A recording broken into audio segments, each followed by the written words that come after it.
Facebook et Instagram vont-ils fermer leurs services sur le continent européen? La menace a été brandie par leurs dirigeants. Est-elle sérieuse? On vous explique.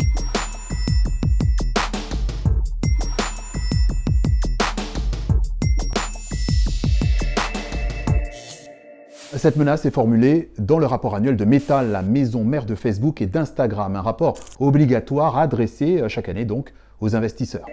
Le groupe a, comme toutes les entreprises cotées en bourse, une obligation, en tout cas légale, de divulguer les risques importants à ses investisseurs. Et c'est ce qui s'est passé dans le cadre d'une lettre qui a été remise en fait aux différents investisseurs du groupe. Et précisément, dans ce document, Meta avertit ses partenaires. Il nous sera probablement impossible de fournir en Europe certains de nos produits et services les plus importants, y compris Facebook et Instagram.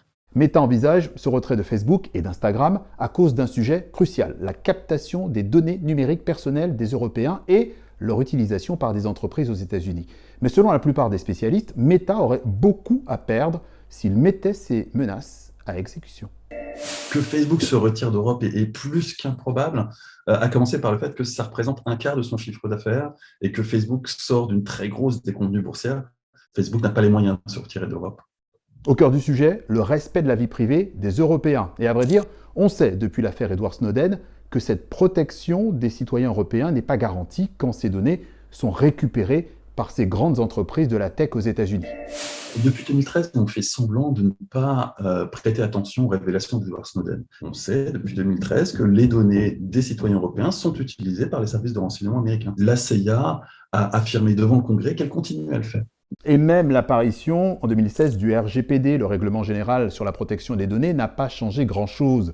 Ce règlement est censé encadrer la manière dont les entreprises gèrent ces données personnelles. Et on sait aujourd'hui que globalement, les dirigeants des grandes entreprises de la tech n'en tenaient pas compte et qu'ils faisaient ce qu'ils voulaient. Souvenez-vous, quand Facebook a racheté WhatsApp, ils ont promis aux législateurs européens qu'ils ne fusionneraient pas les données de WhatsApp et de Facebook. Et puis ils l'ont quand même fait. Car il faut, coûte que coûte, collecter ces précieuses données personnelles. Elles sont vitales pour pérenniser les revenus de ces entreprises à travers le ciblage publicitaire.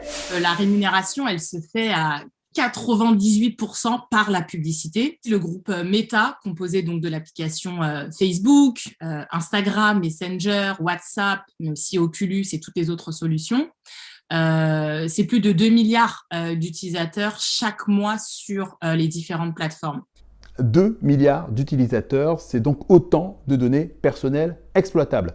Les pratiques américaines, on l'a vu, ne sont pas compatibles avec le droit européen, mais en France, on essaye de faire bouger les lignes. La CNIL, le gendarme des données personnelles, vient de mettre en demeure il y a quelques jours un gestionnaire de site web qui utilisait Google Analytics.